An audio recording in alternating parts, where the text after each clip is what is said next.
नमस्कार श्रोताओं, आकाशवाणी जयपुर का क्षेत्रीय समाचार एकांश प्रस्तुत करता है अंतर्राष्ट्रीय योग दिवस पर विशेष कार्यक्रम। श्रोताओं, मैं हूँ सालेहा और आज आकाशवाणी स्टूडियो में हमारे मेहमान हैं योग गुरु रवि कामरा जी। नमस्कार सर, बहुत बहुत स्वागत है आपका। नमस्कार सालेहा जी। सर, हम देख रहे हैं कि अंतर्राष्ट्रीय योग दिवस की जो गूंज है देश ही नहीं पूरी दुनिया में दिखाई दे रही है, सुनाई दे रही है। विभिन्न क्षेत्रों और समुदायों में योग के प्रति गहरा आकर्षण और समर्थन नजर आ रहा है। तो ऐसा लग रहा है 2025 का जो ये अंतर्राष्ट्रीय योग दिवस है ये मील का पत्थर साबित होने जा रहा है। बिल्कुल ऐसा होने वाला है सालेहा जी, क्योंकि ये 11वां अंतर्राष्ट्रीय योग दिवस है। 2015 में जब से शुरुआत हुई थी तब से हम देख रहे हैं कि हर साल इसका आकर्षण भी बढ़ता जा रहा है और ज़्यादा से ज़्यादा लोग जुड़ते जा रहे हैं। हमारी एक योग कक्षा है, उसमें हम देखते हैं कि एक योग दिवस आने के बाद कक्षा में 20-25 लोग और ज्यादा जुड़ जाते हैं। तो उससे पता चलता है कि लोगों को इंटरेस्ट है योग में, धीरे धीरे इंटरेस्ट बढ़ रहा है। और योग जो संगम है यानी जो प्रमुख उत्सव है योग दिवस का, उसे लेकर सभी तरफ से जबरदस्त प्रतिक्रिया मिल रही है। यानी हम ये कह सकते हैं श्रोताओं कि योग जो अब तक का सबसे बड़ा और समावेशी उत्सव है, उसके लिए कामरा साहब जनमानस पूरी तरह तैयार है जी। आज जो हम चर्चा आपके साथ करने जा रहे हैं वो है योग में ध्यान के महत्व पर। तो सर, हम ये जानना चाहेंगे कि स्वयं को खोजने का एकमात्र विकल्प कहा जाता है कि ध्यान है, तो योग में ध्यान का क्या महत्व है?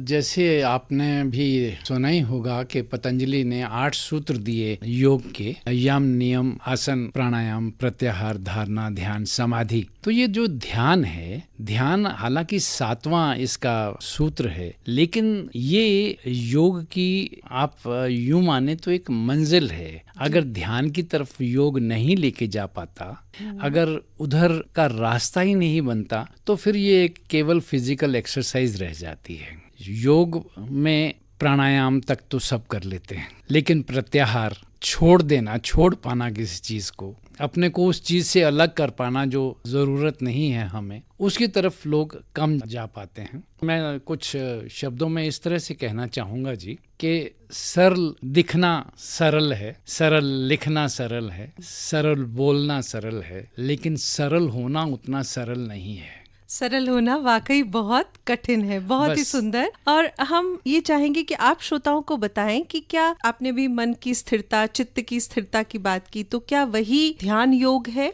जी, ऑफ कोर्स ऐसा है कि जब हम योग करने बैठते हैं, प्राणायाम करते हैं, अब प्राणायाम केवल एक नए आयाम पे श्वास को ले जाना केवल यही नहीं है। अगर हम उसको एकाग्र होके नहीं कर पाते तो उसका फिर बेनिफिट भी नहीं उठा पाते।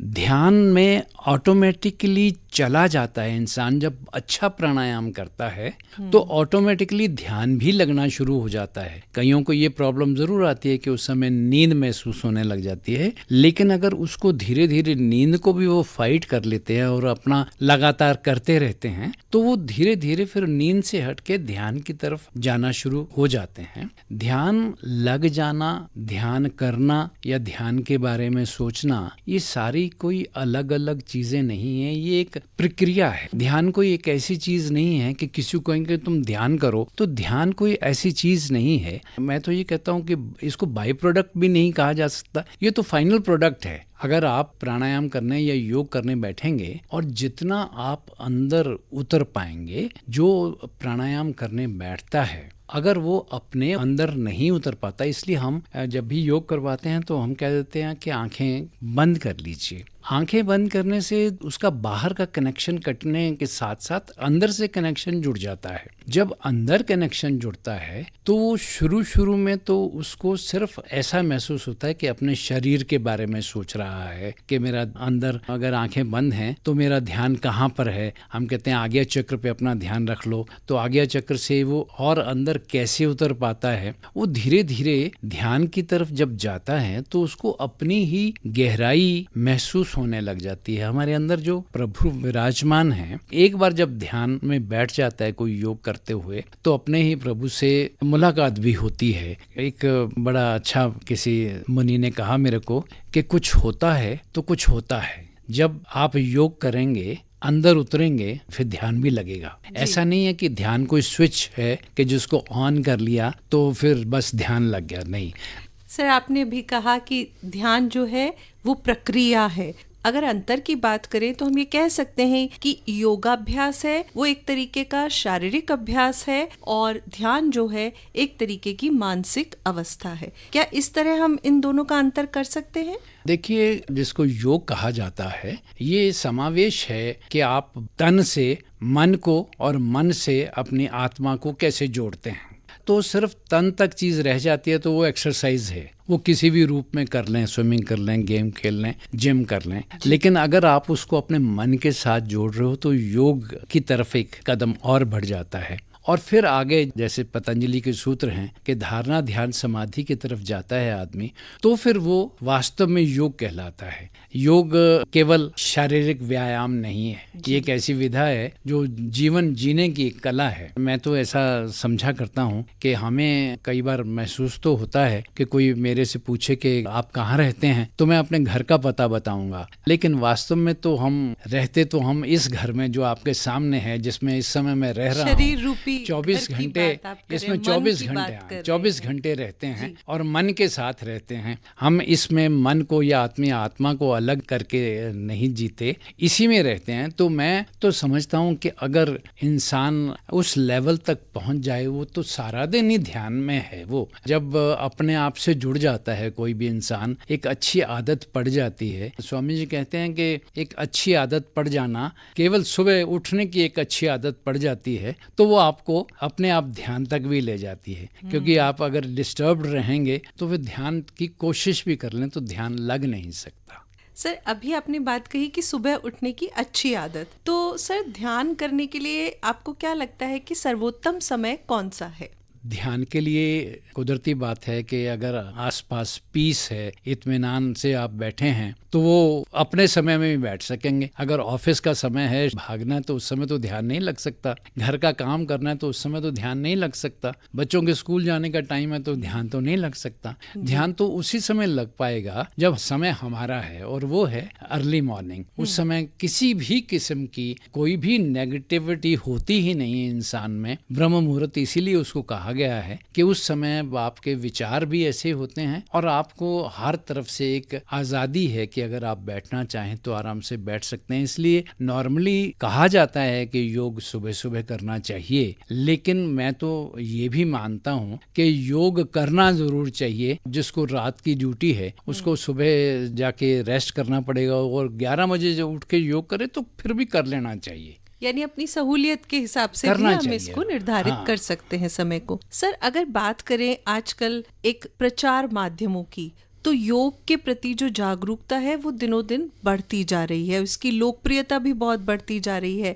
तो ये खाली एक बज़वर्ड या फैंसी वर्ड है या इसकी गहनता नियमित अभ्यास से ही आ सकती है?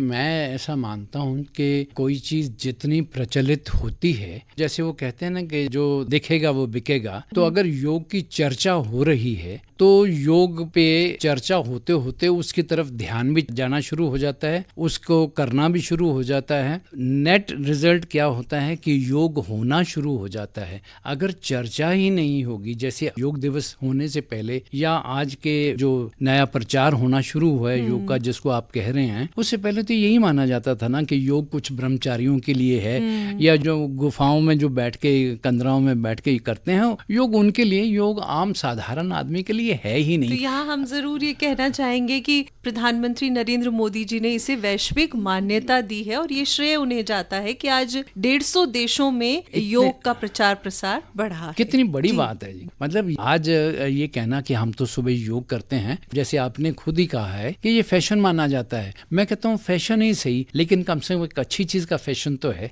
हम उसके सकारात्मक पक्ष के बारे में लें तो अच्छी बात है। पहले तो ये सोचा जाता था कि एक फैमिली वाले को करने की योग जरूरत ही नहीं है। या कई बार मैं सालेहा जी आपको ये बताऊं कि हम जब योग करवाते हैं तो जो मतलब जिनका शरीर थोड़ा सा फिट लगता है देखने में, वो कह देते हैं कि हमें क्या जरूरत है जी योग करने की, हमारा तो वेट भी ठीक है, हमारा तो पता लगता है अचानक कि उनको प्रॉब्लम हो गई। तो इसलिए योग जो है या प्राणायाम जो है वो शरीर को सही रखने की विधा है। आपके शरीर को एक बैलेंस देने के लिए योग की जरूरत है।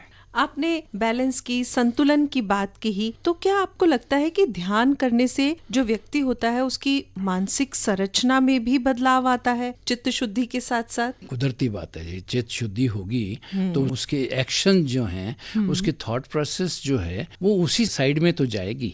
मैं ऐसा मानता हूँ कि ध्यान लगने का कारण, ध्यान लगने का जो मेन पर्पस है, अगर ये कहा जाए कि ध्यान लगाना चाहिए तो मैं समझता हूँ कि पॉजिटिविटी लाने के लिए ध्यान लगाना ज़रूरी है। अगर पॉजिटिविटी नहीं आती है, सकारात्मकता नहीं आती है और आप केवल आंखें बंद करके बैठे रहते हो और 3-3, 4-4 घंटे ध्यान भी लगा लेते हो तो भी आपने पाया कुछ नहीं।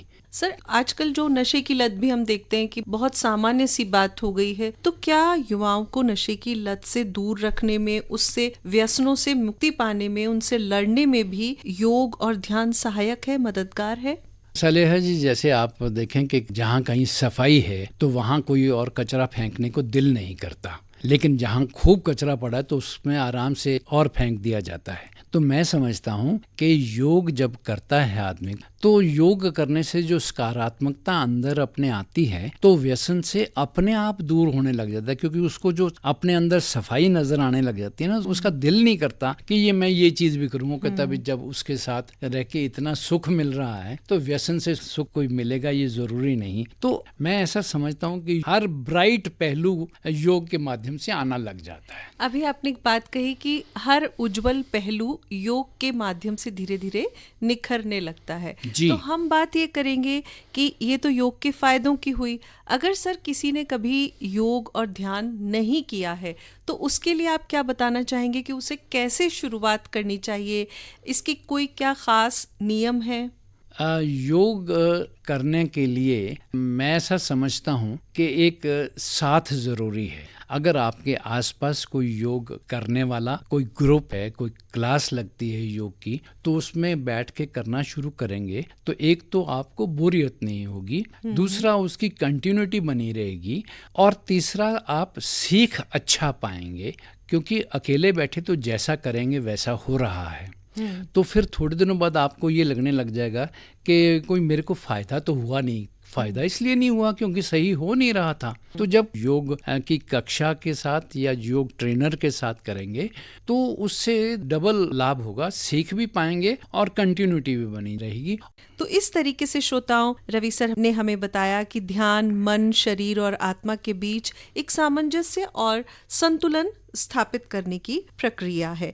सर, क्या बाहरी वातावरण का भी इस पर असर पड़ता है कि सुबह का समय हो, शांत वातावरण हो और खाली पेट हो, या व्यायाम के फौरन बाद ध्यान नहीं करना है या कुछ खाकर नहीं करना है? क्या कुछ ऐसे इसके नियम कायदे हैं?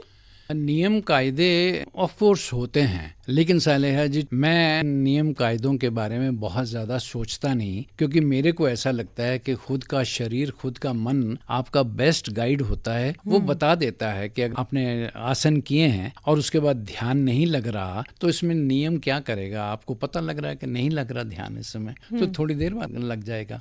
खाना खाया है तो नेचुरली तकलीफ महसूस होगी तो वो नहीं करेंगे। इसलिए मैं समझता हूँ कि जो खुद का शरीर है, खुद की आत्मा, खुद का मन है, सात्विक मन, वो एक बेस्ट टीचर, बेस्ट गाइड है। वही बता देता है कि आपको जरूरत किस चीज की है और कैसे करना चाहिए। यानी आप स्वयं जब एक बार इसका अभ्यास शुरू करेंगे तो आप स्वयं इसकी अनुभूति करने लगेंगे कि ये मेरे लिए सबसे उपयुक्त है, उत्तम है। बहुत बहुत धन्यवाद रवि सर आपका, हमारे श्रोताओं को बहुत ही सहजता के साथ ध्यान के महत्व के बारे में इसकी जानकारी देने के लिए और आकाशवाणी स्टूडियो में आने के लिए। श्रोताओं, हमें उम्मीद है आप स्वयं को खोजने का जो विकल्प है योग और ध्यान, उसे अवश्य अपनी दिनचर्या का हिस्सा बनाएंगे और इस संपूर्ण वातावरण को योगमय बनाएंगे। एक बार फिर रवि सर आपका बहुत बहुत आभार। और श्रोताओं, आपको बता दें कार्यक्रम का संपादन किया राजेंद्र सिंह डारा ने और प्रस्तुतकर्ता डॉक्टर जितेंद्र द्विवेदी। फिर होगी आपसे मुलाकात। नमस्कार।